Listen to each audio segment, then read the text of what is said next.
Galera, bem-vindo à parte 3 dessa incrível história. Se você não assistiu a parte 1 ou 2, o link vai estar no primeiro comentário.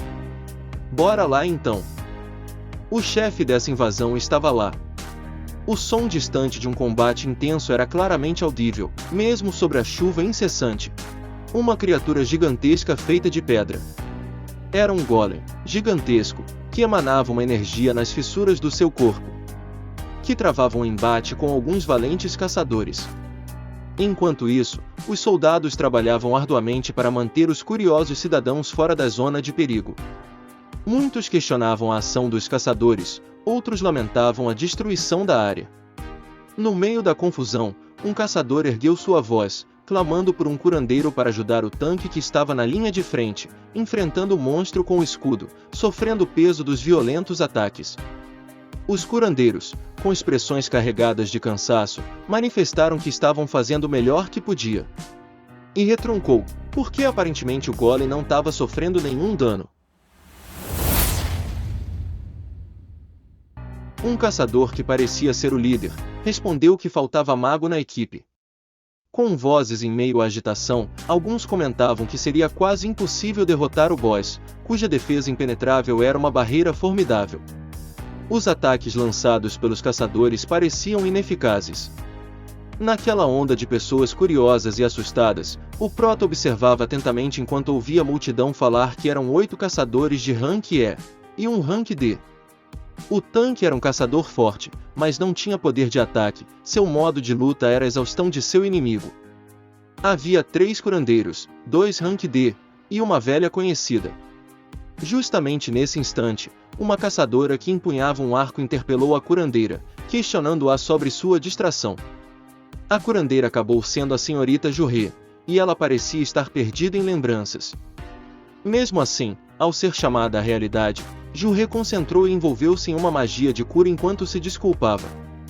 Havia algo na expressão de Jurê que revelava uma dor profunda, lembranças de tormento, enquanto o rugido do monstro ressoava, e lembranças da estátua sorrindo de sua última missão invadiam sua mente. Tais imagens eram como pesadelos que ameaçavam sua concentração em focar na sua tarefa, curar seus companheiros. Ela tinha esperança de que, ao cumprir seu papel, pudesse finalmente superar os traumas do passado. O prota observava de longe, mas sabia o que se passava com a senhorita Jurê. Afinal, ele também não tinha superado totalmente o trauma. No entanto, ao constatar a situação crítica diante de si, Jinvou inflamou-se com determinação. Ajustou a manga de sua camisa, enquanto seu olhar estava carregado de um fogo intenso. Ele segurou sua espada com firmeza e preparou-se para fazer um movimento. Ele analisou o chefe percebendo que seu rank era inferior à serpente gigante que havia enfrentado recentemente. Se conseguisse encontrar um ponto fraco naquela defesa aparentemente impenetrável, ele acreditava que poderia causar um dano que ajudaria os caçadores a encerrar o combate. O prota apertou sua espada, e seus músculos tensos e definidos denunciavam a força empregada naquele momento. Ele avançou como um raio na direção do boss, arremessando sua espada com precisão. Ela fez uma trajetória suave no ar, enquanto todos os outros caçadores, por um instante, sentiram o peso do desespero, acreditando que o fim era iminente. Alguns esperavam por um milagre, pela intervenção de um caçador de ranking mais alto. Nesse clima tenso, um dos caçadores de ataque sentiu o desespero tomar conta, acreditando que seu fim estava próximo. Ao seu lado, uma curandeira com a respiração ofegante indagava sobre o que deveriam fazer, pois sentia sua mana se esgotando no meio desse cenário caótico. Pegando o chefe de surpresa, uma explosão na lateral da cabeça do monstro que surpreendeu a todos. Diante dessa reviravolta, os caçadores ganharam um novo ânimo. Com renovada energia, todos se uniram para mais uma saraivada de ataques, e após não se aguentar mais, a criatura se despedaçou. O campo de batalha ressoou com os gritos de celebração dos caçadores. Porém, no meio da alegria, uma dúvida pairava no ar. Um dos caçadores, confuso, se questionava o que tinha acontecido, pois os ataques que lançavam contra o chefe anteriormente pareciam ineficazes.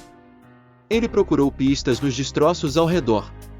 Entre os detritos e armas espalhados, encontrou uma espada quebrada, a espada que, ao que tudo indicava, havia causado a queda do monstro.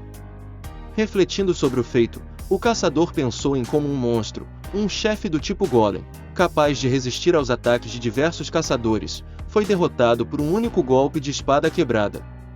Curioso, ele se dirigiu a um dos guardas próximos, mostrando a espada e perguntando se ele tinha visto quem a arremessou.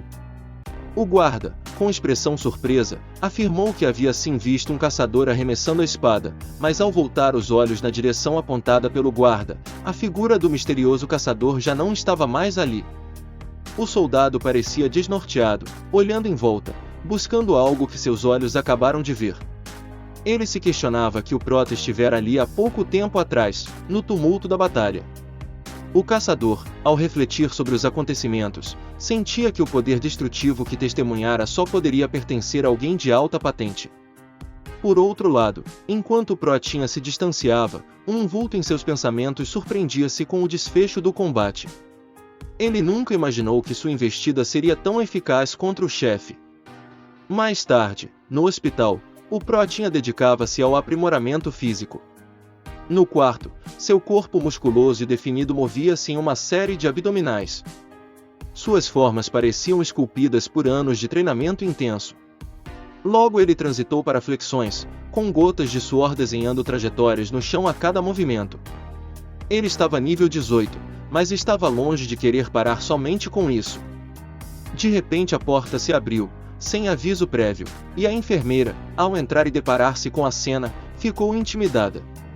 Suas bochechas coraram, e ela desviou o olhar, visivelmente envergonhada, tentando sem sucesso disfarçar seu interesse no físico do jovem. Ela se questionava como se ele estava com o corpo definido assim, quando chegou ao hospital pela primeira vez, recuperando a compostura com um rubor ainda evidente em seu rosto. A enfermeira anunciou ao protinha que ele receberia alta. No entanto, algo parecia incomodá-la. Ela pegou o celular pedindo a ele que passasse seu número. Ele ficou confuso, imaginou se aquela seria uma maneira de enviar algum resultado de exame posteriormente. Sem segundas intenções, ele concordou e forneceu o seu número à jovem enfermeira. O nascer do sol brilhou, e os primeiros raios de luz alcançou as janelas dos edifícios.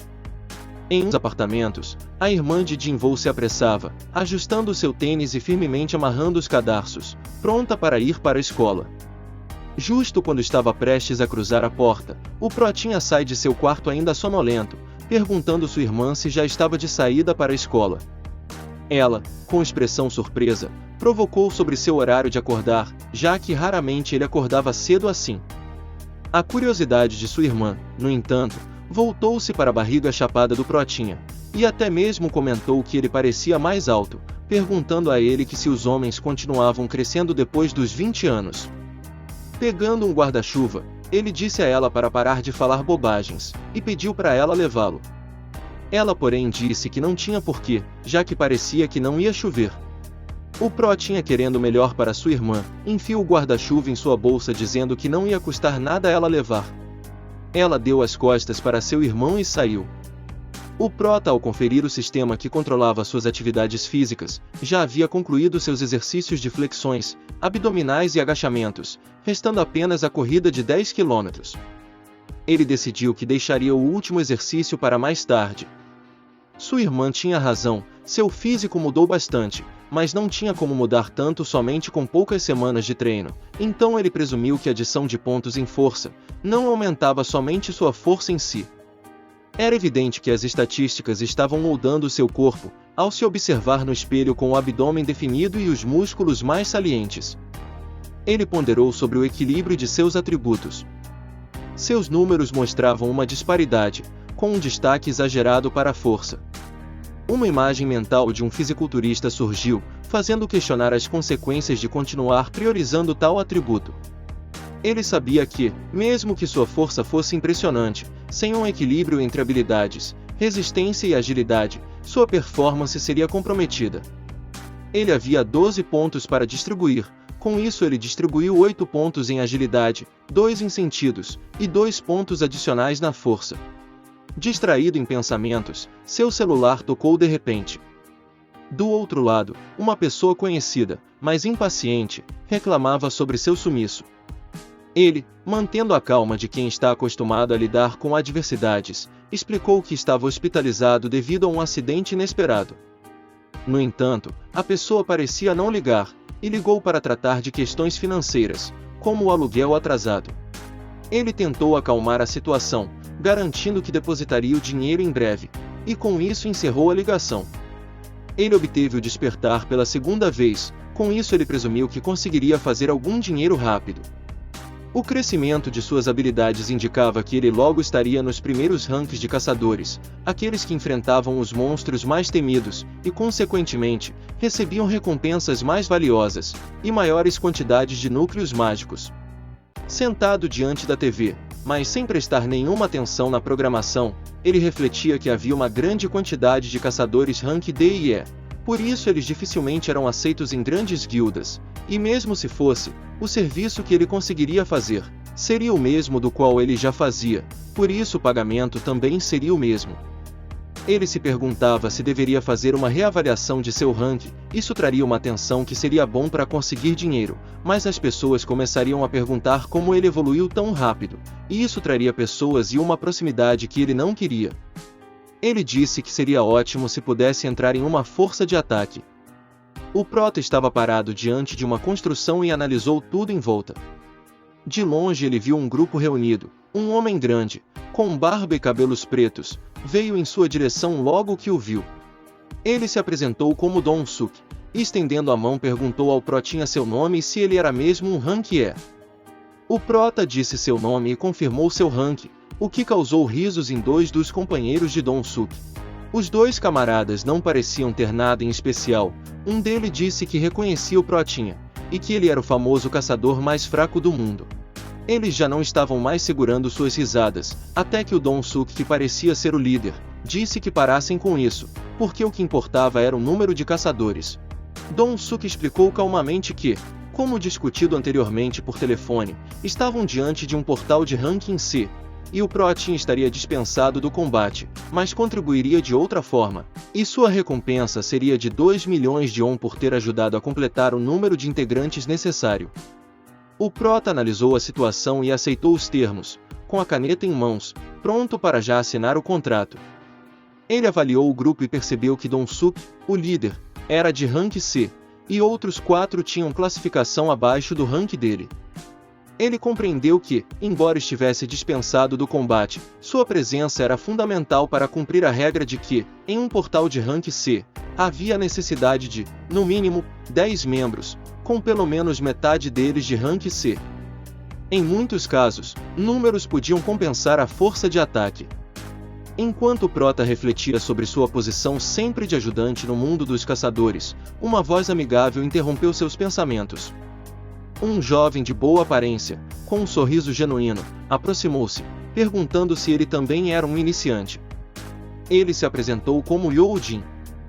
O prota, analisando o sujeito cuja armadura chamativa brilhava de maneira quase ofuscante, parecia ser de uma família rica.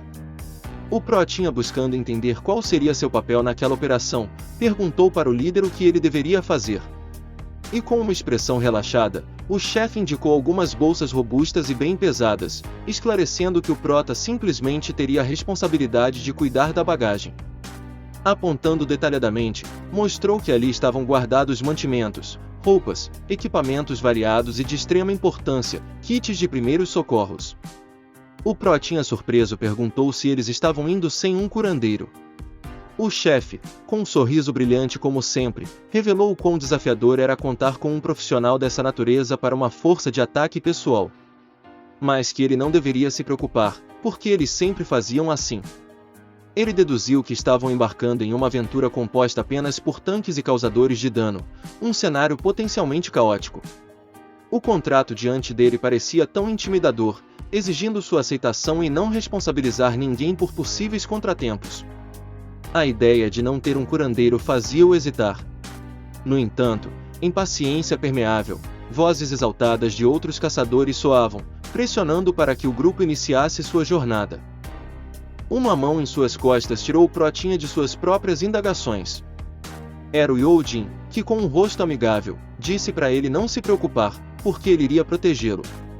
Com um rosto de quem não sabia o que falar para aquele cara, ele simplesmente riu. Todos davam uma última conferida em seus equipamentos antes de partirem para o portal. O prota pega a bolsa de qual ficou encarregado e coloca nas costas. O líder, que certificava-se de que estava tudo certo com a cinta que segurava sua espada nas costas. Vendo que estava tudo certo, ele diz em voz alta e com semblante de alegria, e todos começam a caminhar. Enquanto eles iam em direção ao local do portal, o líder comenta que a obra parece ter sido abandonada recentemente. Completando, o Youjin disse que o chefe que estava por trás daquela construção havia fugido para o exterior com 9 bilhões de won. Desde então, os trabalhadores e os financiadores estão tendo dificuldades. Mas a cara que o Protinha fazia era de quem não estava nem aí para esse assunto. O Youjin, já mudando de assunto, perguntou ao Protinha se aquela enorme bolsa não estava pesada. Ele respondeu que estava de boa, mas em pensamentos ele afirma que só consegue carregar isso agora por causa de seus pontos distribuídos em força. Mas o Youjin percebeu que o Protinha era de poucas palavras, por isso ele disse a ele que não precisava ser tão formal e que ele era sempre assim, tão calado. Com uma cara de não tô nem aí, o Prota responde que é ele quem conversa demais. O que deixa ele meio sem graça, e pede desculpa por falar demais. Quase ninguém leva ele a sério e que ser um caçador para ele era somente um passatempo. O Protinha ficou irritado com esse comentário, porque para aquele cara, parecia que tudo era fácil. Mas antes que pudesse comentar alguma coisa, uma voz disse que eles chegaram, era o líder. O portal era bem maior que de costume, o que levantou um pouco de dúvida em um dos colegas do Dong-suk, se aquele portal era realmente do rank C. Mas o líder disse que sim, a informação da guilda era confiável, e que ele já havia visto vários caçadores entrar e sair. O Youjin, com uma feição assustada, diz que o portal é maior do que o normal, mas não deveria ser um problema, né? O Prota notou que ele parecia procurar um conforto na resposta dele, o que levantou uma questão. Deveria ser a primeira vez dele em uma raid. O Prota responde então que o tamanho do portal não importa, e sim a energia que ele libera, isso é o que define o rank daquela dungeon. Depois dessa resposta, o Prota ficou em silêncio pensando que essa seria sua primeira dungeon também, do rank C. A voz estrondosa do chefe ficou no ar, indicando que ele tomaria a dianteira e que todos deveriam segui-lo. Youjin, com movimentos firmes e decididos, ajustou seu escudo e empunhou sua espada, preparando-se para adentrar na dungeon. O Prota, por sua vez, estava absorto em pensamentos. Ele sabia que, em sua posição de rank D, as recompensas eram escassas, e por isso enfrentava dificuldades até mesmo para adquirir armas básicas. Era uma contradição em sua mente ver caçadores de rank baixo como Youjin tão bem equipados. Ele ainda não havia percebido, mas não era só o Youjin, todo aquele grupo estava com bons equipamentos, essa com certeza não era o tipo de raid da qual ele estava acostumado. O líder Dong-suk foi o primeiro a entrar na dungeon, logo atrás dele, seu segundo homem no comando, Van. O líder pediu a ele para iluminar o caminho, já que não conseguiam ver 1 metro à frente. Foi só quando ele criou uma esfera de energia, como se fosse um sol, que puderam ver a extensão daquele lugar. Era uma dungeon do tipo formigueiro, e com tantos túneis, com certeza era um labirinto. Alguns deles questionaram por que estava tão escuro, era normal ter tochas nas dungeons. O Youjin perguntou ao Protinha se era possível não haver monstros nesse lugar, mas o Prota pediu silêncio a ele. Sua audição, que estava mais aguçada, ouviu alguns barulhos bem distantes. Não disse nada, mas presumiu que os monstros dessa dungeon não gostam de luz. O Prota gritou para todos que os monstros são do tipo insetos, o que alertou todo o grupo. O barulho aumentava, e por isso, eles questionavam por qual motivo ainda não conseguiam ver nada. Todos estavam em posição de batalha, eles cobriam 360 graus de visão, mas o Prota, antes de todo mundo, percebeu de onde vinha o ataque, e gritou, estão vindo de cima. O líder praguejou o fato do ataque vir de cima, e o Youjin disse para o Prota ficar perto. Logo todo o túnel acima deles estava cheio de formigas gigantes. O Dong-suk, impressionado com a quantidade, pediu para atacarem com magia para derrubá-las. O Van, segundo no comando, conjurou uma magia de fogo que, com uma explosão, incinerou dezenas logo de cara. O Don Suk ativou uma habilidade, onde ele virou o alvo de todas as formigas que caíram. Enquanto as formigas avançavam, ele gritou para que seus caçadores causadores de dano fizessem alguma coisa. O prota parado elogiou o estilo do grupo. Por ainda serem Rank C, eles eram bem organizados. Os causadores de danos iam destruindo as formigas por onde passavam, e uma a uma, eles estavam a caminho da vitória. O líder, ainda usando sua magia que o tornava um alvo, recebia toda a atenção e o dano das formigas, enquanto seus companheiros ficavam livres para atacar. O prota observava atentamente o líder posicionando seus homens e chegou à conclusão de que o fato de eles não terem um companheiro curandeiro era porque todos eles eram violentos e acostumados a batalhas. Seu amigo de armadura reluzente também se saía bem, mas sua falta de experiência em batalha deixava claro que só estava vivo por conta de seus itens.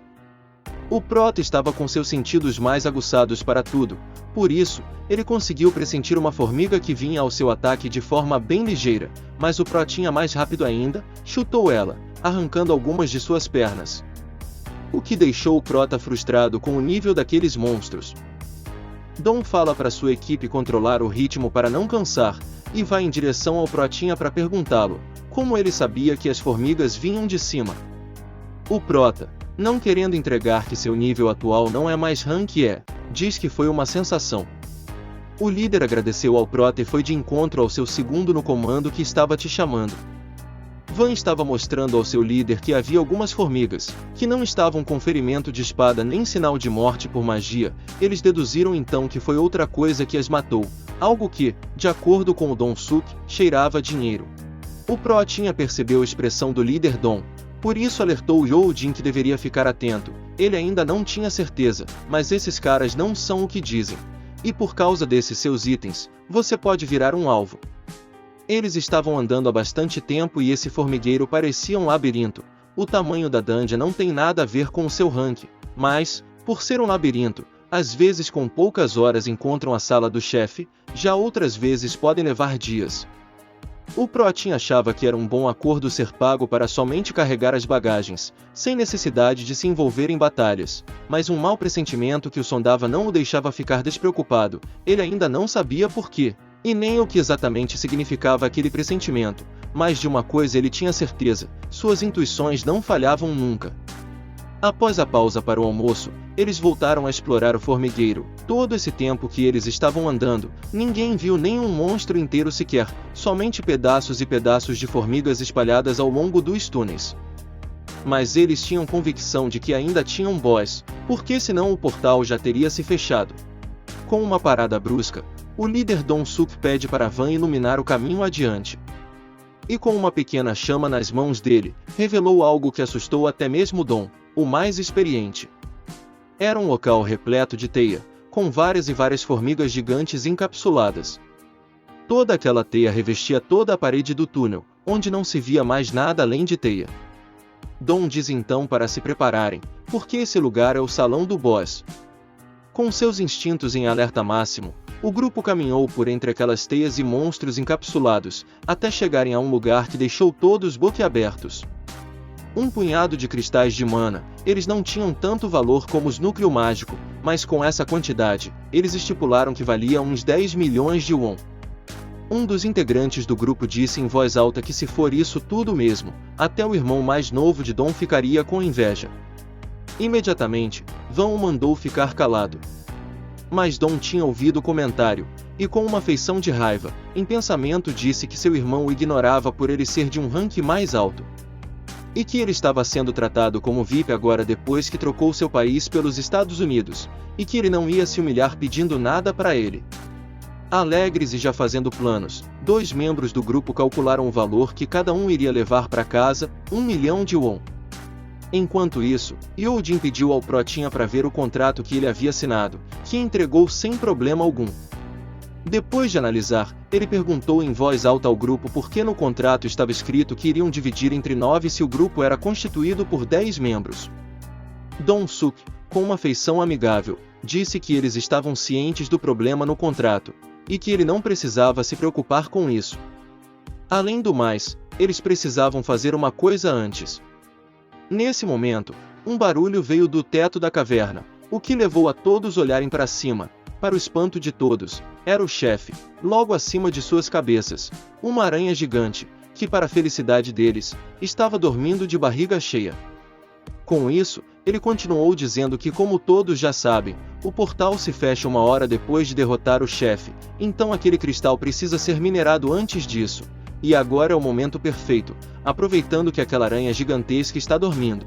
O líder Don Suk pergunta a um integrante de seu grupo se eles trouxeram as ferramentas de mineração. Sem conseguir disfarçar o sorriso, ele diz que não trouxe. Quem iria imaginar que haveria cristal de mana nessa dungeon? Os dois não conseguiam parar de sorrir enquanto falavam um com o outro. O líder disse então que eles teriam que voltar ao mundo deles para buscar o equipamento e que o Protinha, mais o Youjin, teriam que ficar ali, para guardar o local. O cavaleiro de armadura reluzente tentou argumentar que seria muito perigoso, caso a aranha atacasse, mas o líder o interrompeu, dizendo que, pelo que tudo indicava, esse chefe não era do tipo que ataca sem ser atacado, e ela nesse exato momento parecia estar dormindo. Ele novamente tentou argumentar contra essa ideia, mas Dom disse para confiar nele, porque ele era o mais experiente ali. Indo atrás de seu grupo que já caminhava na frente, ele disse que, se houvesse chance da aranha atacar, já teria atacado com eles conversando alto assim. Ele se despediu e seguiu seu grupo. Quando eles estavam quase fazendo a curva do túnel, Dom diz em voz baixa para Van bloquear a entrada do salão do chefe. O Protin e o Youjin estavam distantes, mas ouviram o som de uma magia. E logo em seguida uma explosão violenta, que com o desmoronamento de pedras, deixou eles trancados ali, na sala do chefe. Mas o pior, é que com esse barulho, a aranha acordou. Galera, chegamos ao fim de mais um capítulo, deixa o like no vídeo para fortalecer o canal, e se inscrevam para ficarem sabendo do próximo episódio.